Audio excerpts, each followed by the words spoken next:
Welcome everyone to the GoodBlab. I'm at Descartes. There we go. That's me at Descartes on the socials. Welcome everyone. Try on Safari. I think you want to try Chrome. Is that correct? Because Chrome is where you want to go, right?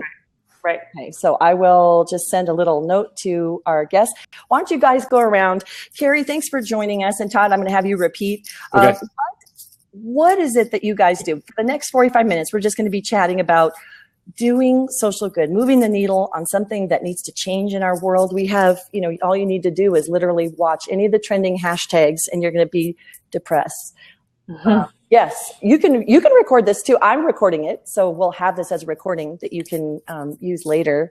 Let me let her know Chrome is where you want to be. So with all of the nastiness and all of the depressing things that are on, we wanted to interject a little light into what's going on out there. And so I kind of looked at my Rolodex and said, for those of you who don't know what a Rolodex is, I looked at my friend list and said, oh my gosh, there's some amazing people that I've met through other amazing people. And I would love for them to be able to talk about how they are doing something good.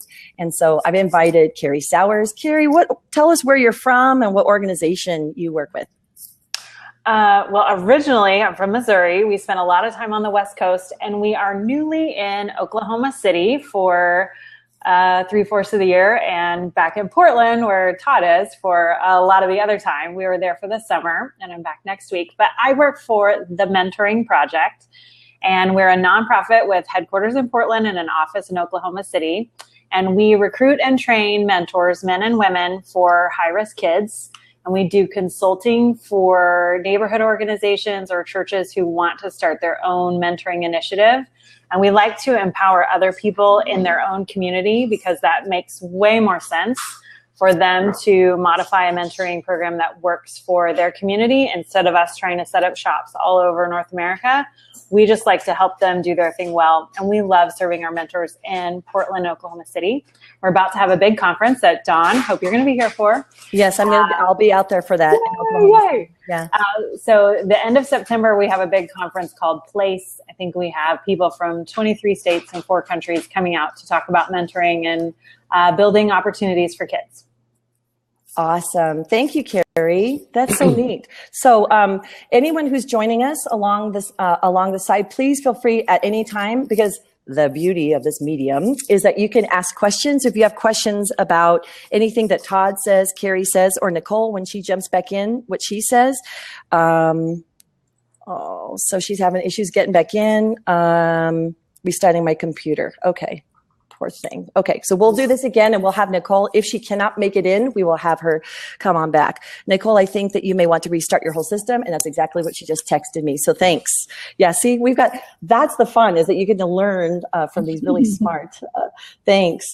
Todd, so where are you located? Where are you blabbing in from? Well, I'm living in Portland, Oregon. I've been here for a year, so I don't think I can say I'm from here yet.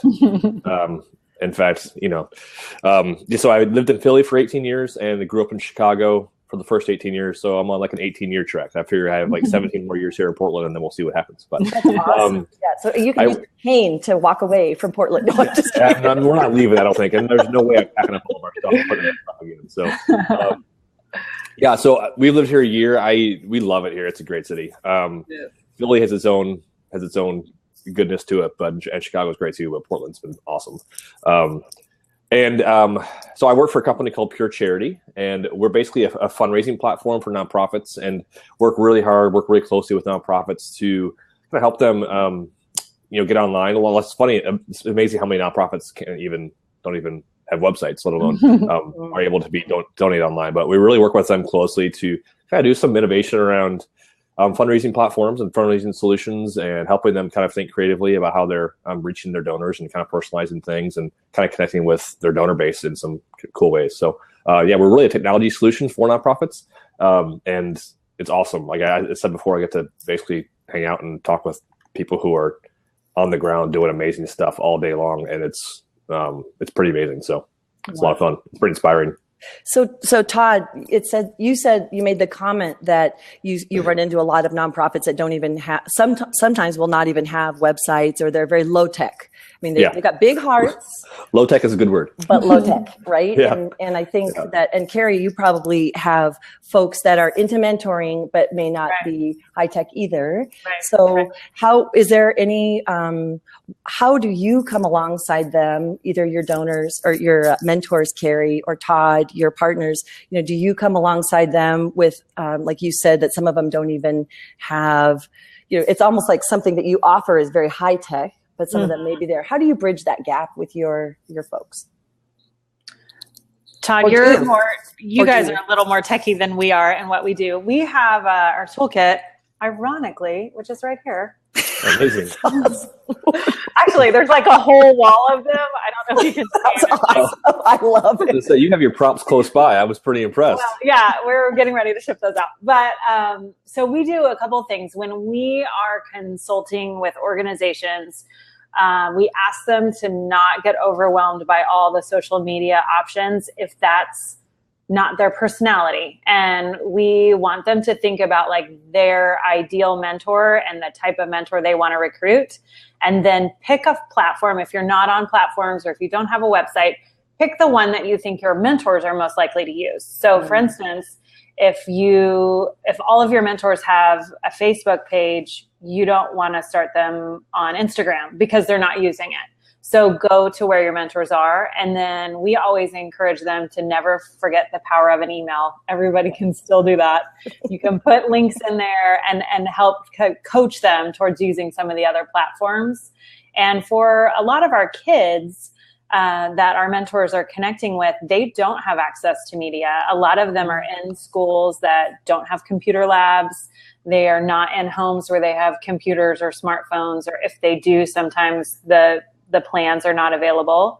And so we have to get really creative to help the mentors find super low tech to connect with their kids. And then we try to offer some high tech options that they can connect to each other and the organization that's helped matching them on a higher tech platform that's available all the time. Right. Great. So Nicole, are you able to, can you hear us? Yeah, can you hear me? Yeah, we heard you too. Okay, Success. I need to jump in. I was so nervous for a second before you talked. I didn't know what was going to happen. I was too. I'm like, oh, please, she's not muted. Nicole, welcome. You get the award. And can I just throw this out there that everybody for our first time, my first time, I have muted people and I didn't know my first podcast. I thought I was going to be interacting with the folks, and like we've got some great comments here along the right hand side. I had hidden the comments. I'm like, why isn't anyone commenting? Because so this is a grace. There's a lot of grace here, and a lot of people are new to this. So anyway, so Nicole, can you tell us where you're from and what organization you're with? Sure. Well, it's good to meet all of you. I've heard a lot about both Todd and Carrie, so thanks for having me. So my name is Nicole. I'm from the Bay Area, and I run a ministry called Freely in Hope. And what we do is we equip survivors and advocates to lead in ending the cycle of sexual violence. We work in Kenya and in Zambia, providing holistic academic opportunities for high school and university, healthcare support, counseling, leadership development, and advocacy platforms, allowing our scholars to share their stories and provide a sense of healing within themselves and also within the community. So we've been doing that we're actually celebrating our 5th anniversary next week. So we're coming up against some big hurdles and also seeing a lot of great successes. Wow. So Nicole, and I just want to say, Todd and Carrie, imagine planning a wedding next week. Imagine all of the details and logistics that you would have to do for that, and then taking 45 minutes out of your day to jump on anything for Don. To an unknown platform. That's logic for you, Don. Thank you, Nicole. I realize that you've got a really big gala coming up, and so I just want to say thank you for your time. What the whole purpose of this, and I think I'm hearing their feedback. So if someone wants to mute, if you hear the feedback, sometimes you can see in the corner of the squares, you can click the mute button of somebody else if you hear that feedback. you guys, if someone doesn't know that their computer is feedbacking. So Frankel, thanks for joining us. This is the GoodBlab, and we're talking with 3 folks who are doing some good in the year. We've got Todd Highstand. So I'm hearing feedback still. Nicole, do you have those headphones? Yeah. Oh, you know what? Yeah, try that. Here. Can you guys put the other ear in? Still? Is it better?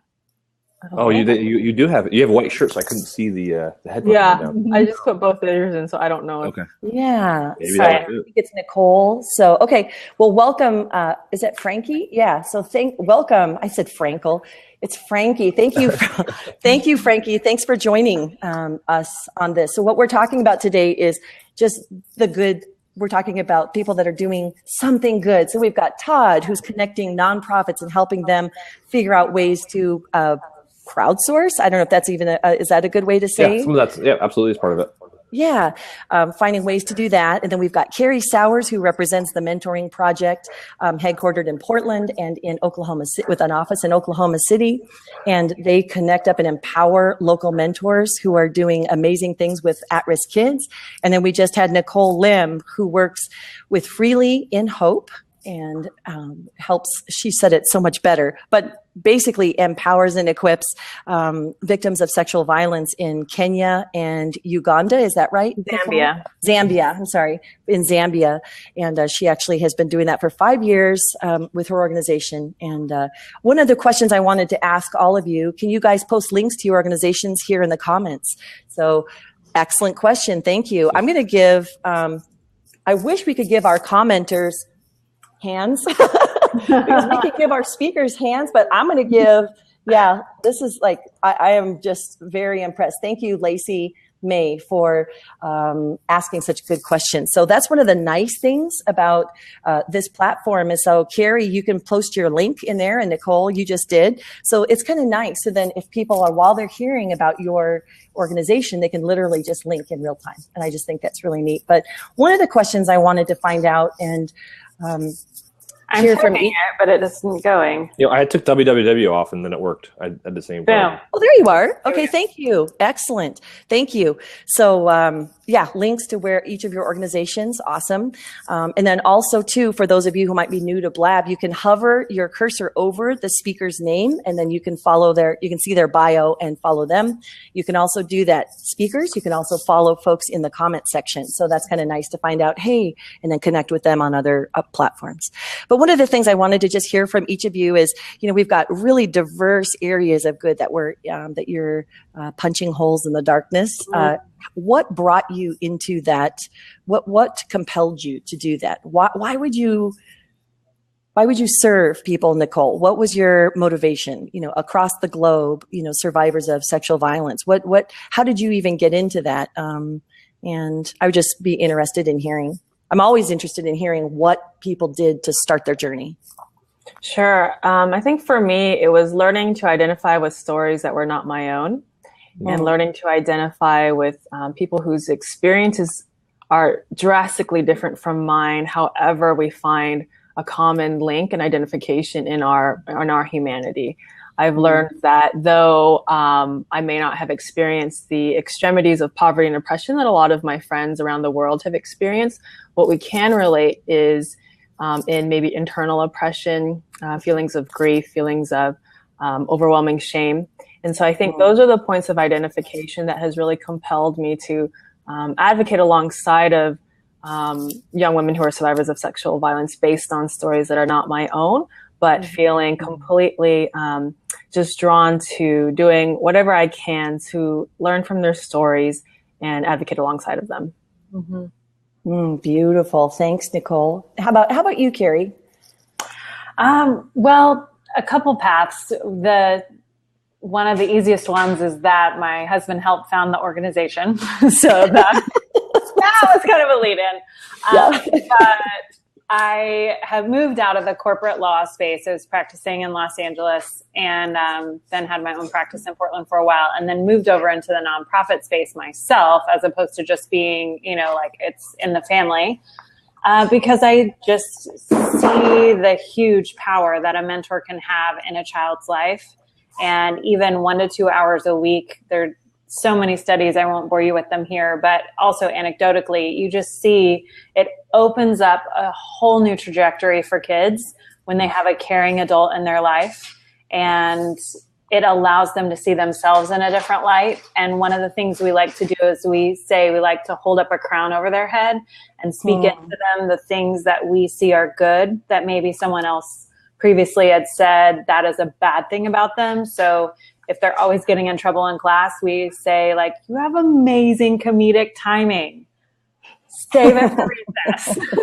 Wow, you can command an audience, and that's a leadership skill, and let's talk about how we can use that. And so and the kids are wonderful. You know, when you meet them, you just want to spend more time with them. So that's how I moved out of just, cheering on John doing it and coming over and doing it myself full time.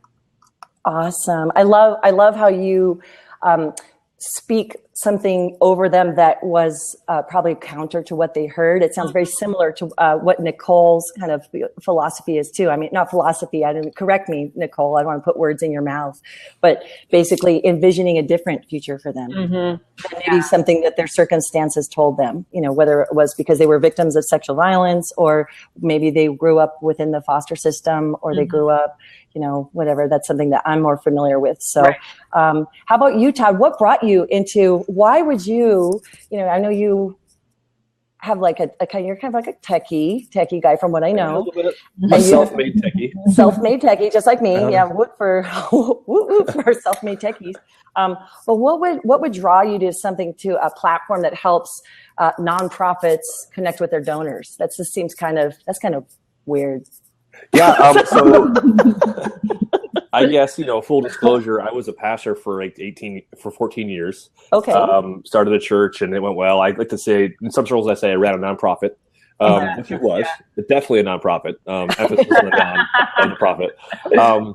But along the way, I was always a web developer on the side, and that's how I really made my living. I like to say that my hobby became my career, my career became my hobby. And so when my wife and we left Philadelphia, we left that church that we had helped start, and we were looking. In somewhere in there, I was looking for a way to. Honestly, we have 4 children, so I needed to make a living. And as I looked around to the different development agencies that were out there, and somewhere in Philly and somewhere around the world, I was like, I'd like to say that I picked Pure Charity and was like, I want to work here, but I kind of stumbled on Pure Charity, and I knew Mike, who is our, I think you guys all know Mike, and he's our director, he was our CEO, and I somehow got connected to him through a friend, and next thing I knew, I was working for Pure Charity. And one of the great things about working in the space I'm in is that our church is really involved in a lot of nonprofit stuff. I've traveled a bit through some of that connections. I'm on the board of an organization that's in Guatemala, and being part of Pure Charity allows me to not only keep doing those kinds of things, but it's not part of my job to do those kind of things. And I get to learn more and more from people who are doing the same kind of thing all over the place. And so, for example, I've gotten to know a guy here in Portland named Leroy Barber, who used to be the director of World Major Flash. I'm not sure if you guys know him. My goodness. We're going to be sharing an office in a couple of weeks. And I learned more about him. Nicole, you talked about, learning from people who've been oppressed. And I just sit around with him and we talk about issues of race. And I'm a white guy from the suburbs. So, and I've lived in the suburbs my whole life, and I don't get it. And so guys like him and interacting with people like Leroy through work has become an amazing opportunity of personal growth for me, but also for us as an organization. Selfishly, it's mostly for me. And so I get that gets to be my job now. And I think, Carrie, Mike McDonald, and I hang out with him all the time. Love them. And Melissa, they're amazing. And those are the people I get to be part of their lives, and we get to work together and we get to serve them. And while I'm not necessarily on the front lines of some of the stuff you guys are doing, we're part of it. We're part of that story, and it's a really important part of the story. So, that's how I guess it's kind of how I got here. I'm not really sure how I got here. But it just all kind of just happened. But that's awesome. Yeah. Do any of you have questions for each other? I just thought I would throw that out, just in case. I know you might have heard of each other's organizations. Yeah. Nicole, you've been a part of, you started yours, you're coming on your 5th anniversary. Yeah. How did you connect with those specific geographic areas? as opposed to some other geographic area outside of you're in the Bay Area. Right. And what was the connection? Yeah, it just kind of stumbled on it too. Yeah. So my background is in filmmaking. Mm-hmm. And making my thesis film is what brought me to Kenya in the first place. I was selfishly trying to expand my creative portfolio, and I've never been to Africa at the time. And so I thought, well, let me just go to Africa and expand my portfolio so I can work for National Geographic. And I had some friends. That was the dream.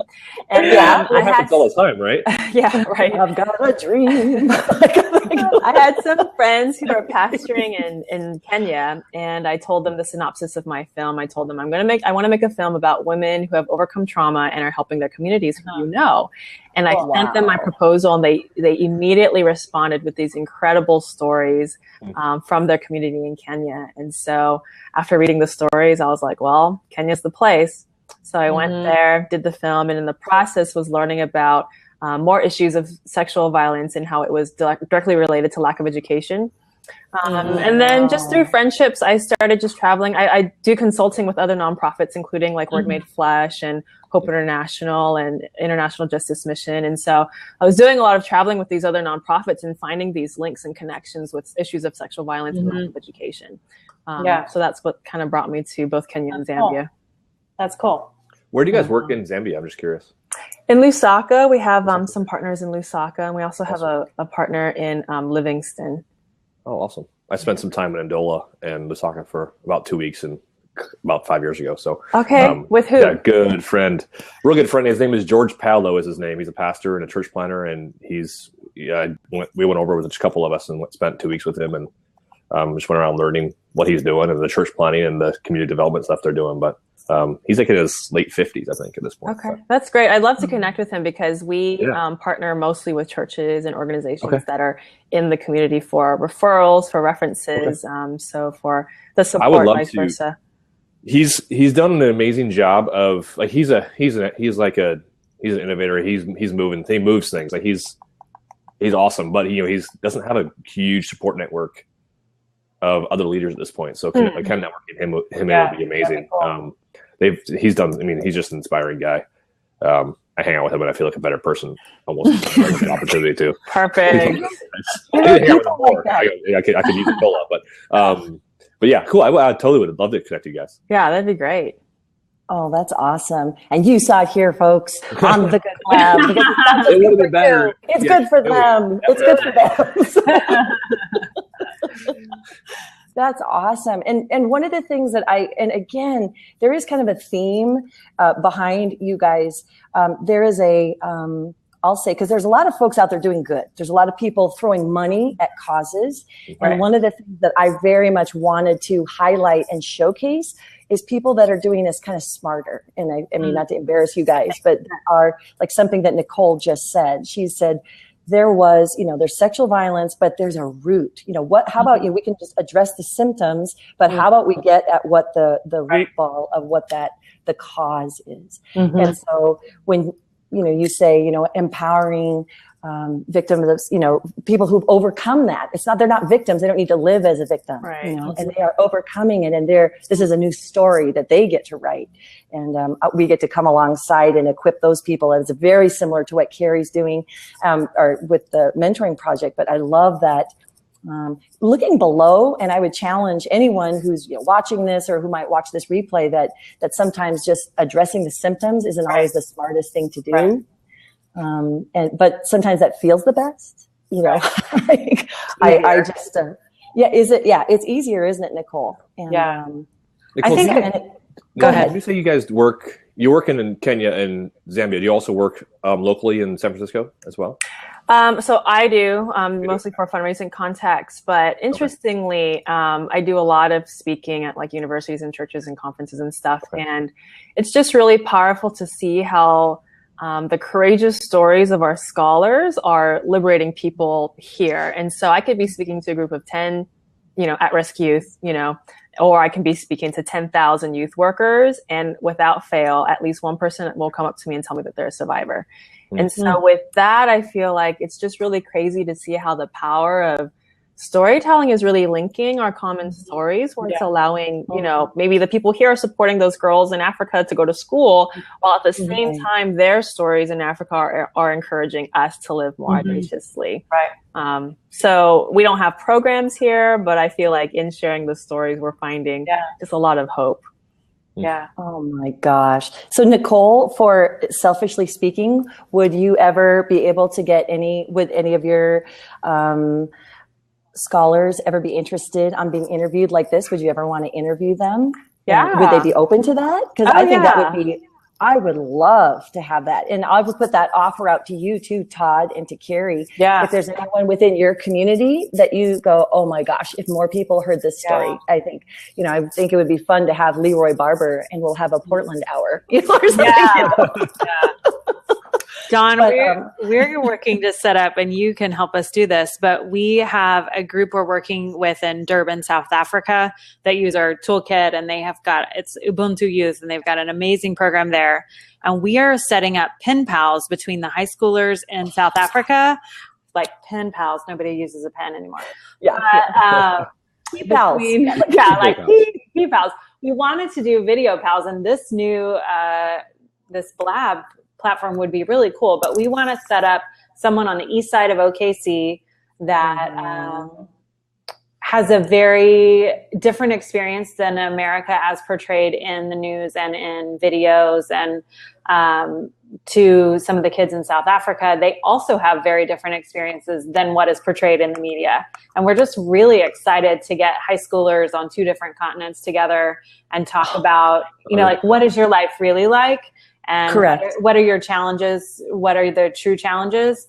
And both sets of kids will often be the first one to complete high school. And both sets of kids are working so hard and taking on, the issues of their own education and being overcomers. And so maybe we can do it on here. Maybe you can help. Would that be fun? I'd watch that.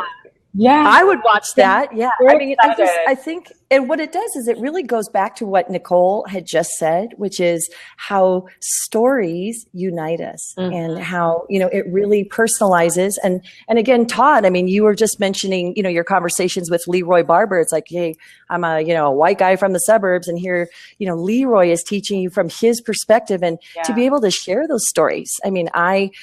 It is so powerful to change our, in a way, our unconscious prejudices that we may not even know we have.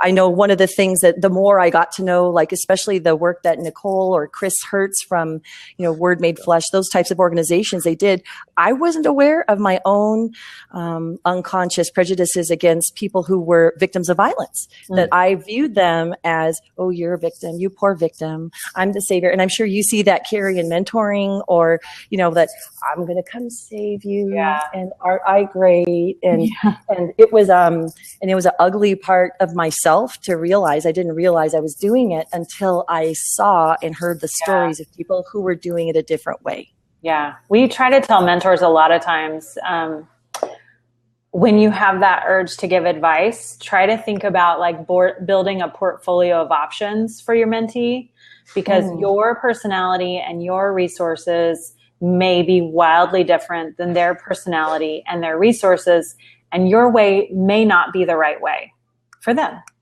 And so we like to say, share your story. And if you had a similar experience, like I was having trouble in math and here's what I did, but then just give it to them with open hands, and then say, so what do you think would work for you? And try to help them workshop not your way to approach a problem, but a way that brings them into it, and letting go of thinking the way you grew up was the best way to grow up. There are lots of amazing ways to grow up, and there are lots of amazing ways to solve problems, and to come alongside a mentee instead of just trying to make them like you. But like you said, Dawn, sometimes we think what worked for us, everyone should want that experience. And it's oftentimes not their best experience.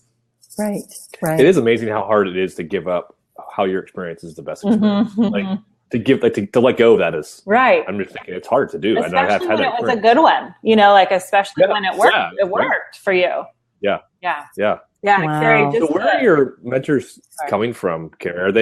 Are they in the communities you're part of? Are they outside of the communities? Is it how's that work and how's that look? We try to do a very close as we can, geographic match. So if a mentor from like the northern suburb of, let's say, OKC, with the northern suburb is called Edmond, and they want to mentor a kid on the southeast side, we generally say, I'm sorry, let's be honest, it's not going to work. You might make that drive for 2 to 3 months, but we need someone within 15 miles of where the child lives to make sure. We ask for a minimum of 18 months, but with a view towards 4-year commitment to be in the match. Okay.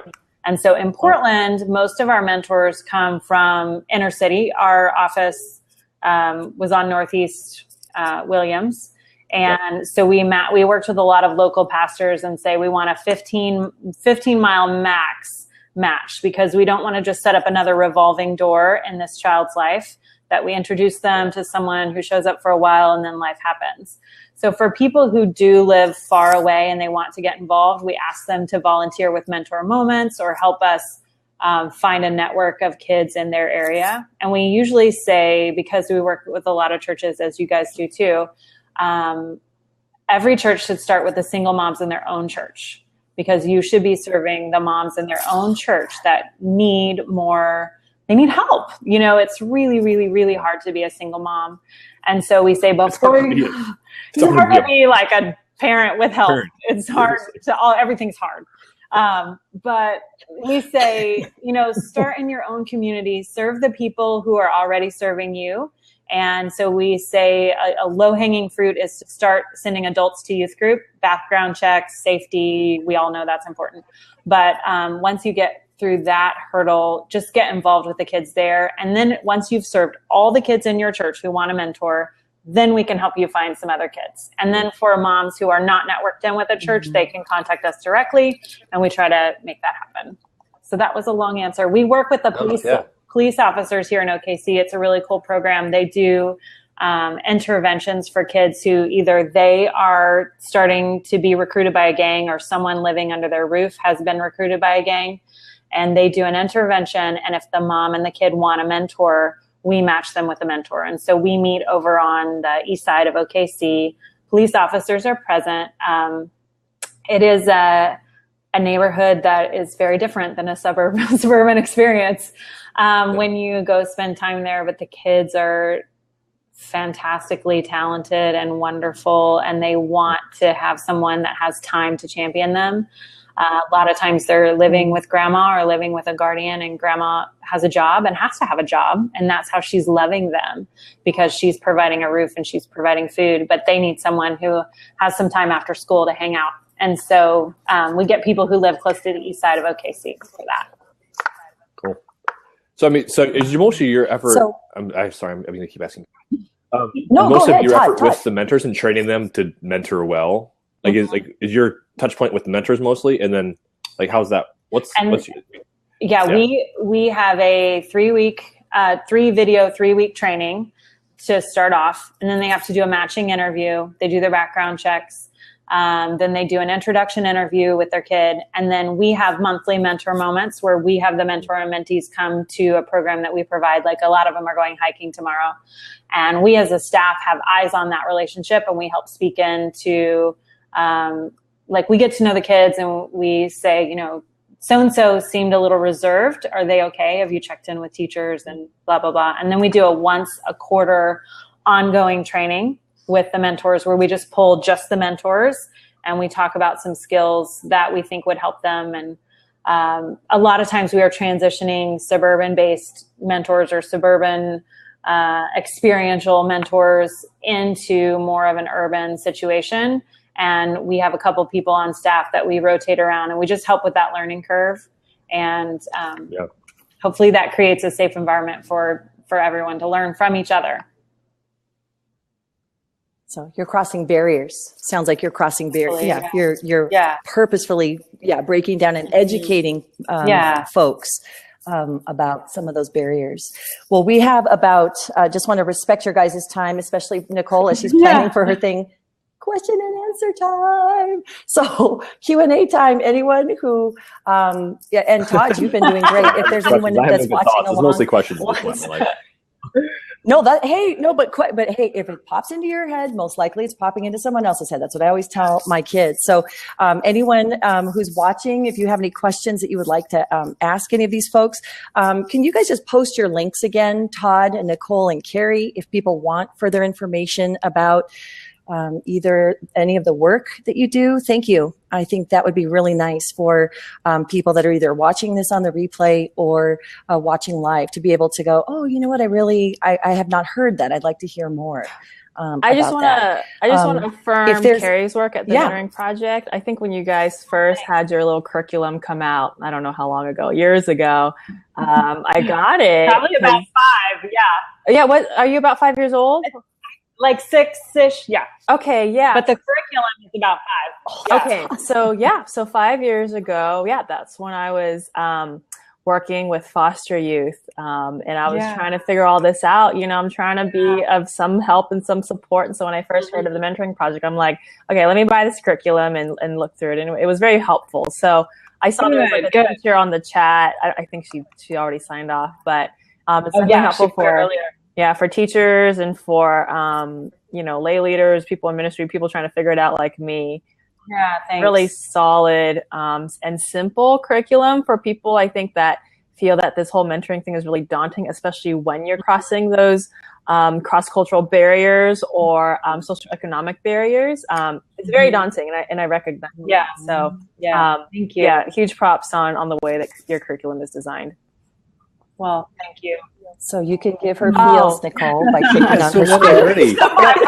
Let me. Yeah, I mean, she's really, stealing you all really of can give her. Not enough. You literally can. That's awesome. So that is, and I appreciate that too. As a,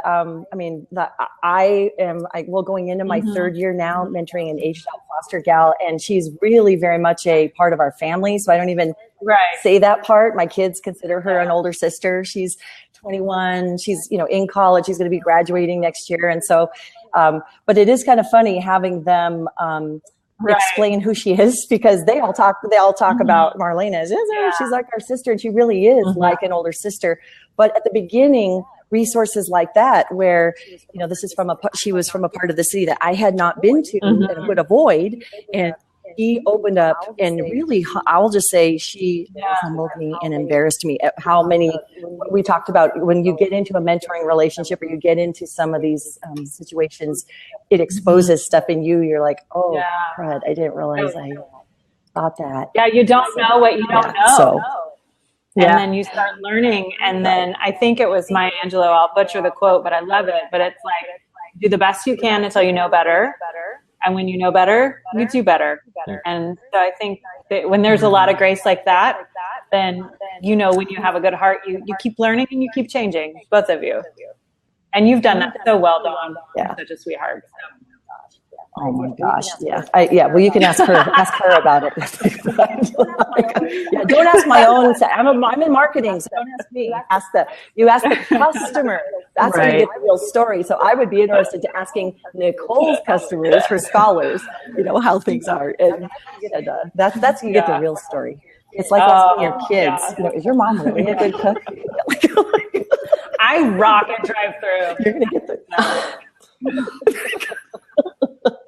I'm actually pretty terrible at that. It stresses me out. I can't do it. There's too much going on.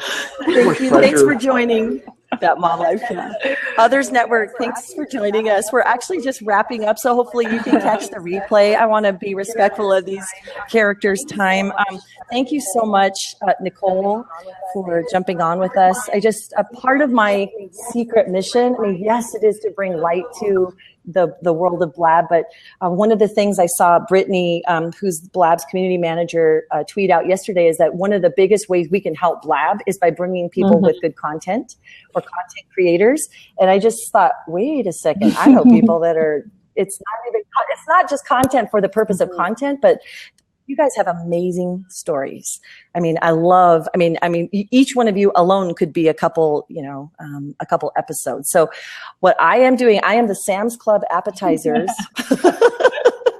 of people that are doing good. So you're just walking through the store. You're not going to eat the whole meal.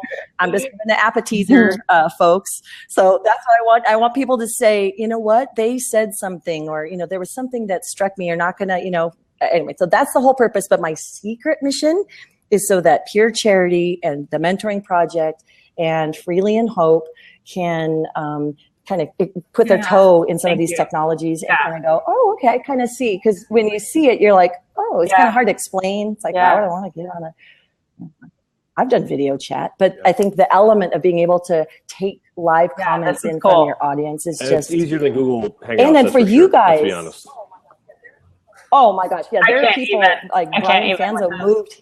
He moved his weekly show from, he does, I forget, my brain just did Social Business Hour, one of those shows. He moved them from Google Hangouts on air into this environment because it was just easier to Google Hangout like a month ago. I'm still trying to get in and I haven't been able to get in yet. I'm kidding. But like, I just can't figure that stuff out. And I'm not that It's like Nicole. You're like Nicole of Google Hangouts. I just can't figure it out. So. Like it's supposed to be easy. It's not. Sorry. I downloaded like 45 apps, plugins, all didn't work. So I mean, I just quit. But that's so funny. So welcome, Robert Allen. We're actually just wrapping up. So this has been the GoodBlab. Where's my high tech card? I'm at the card. You can tell I used to work with junior hires, right? You got to keep the visuals. That's awesome. You guys are rock stars in my book. Thank you for doing the good that you're doing. And I appreciate you all. You know that. If any of you or anyone who's watching on the comments or the replays have ideas of folks that you see that are doing good, hit me up on Twitter or on Blab. And I would love, so I've taken notes, Todd. So I've got Leroy Barber. I've got notes for future shows. So anyway, I would love to be able to see some of the things that we talked about happen in future shows. So thanks again so much for joining us. And I will have a recording available later so you can watch it later with your kids. They can't wait. Movie night. Movie night. Like a mom's talking head. Yeah. Like, okay. All right. So thanks, you guys. So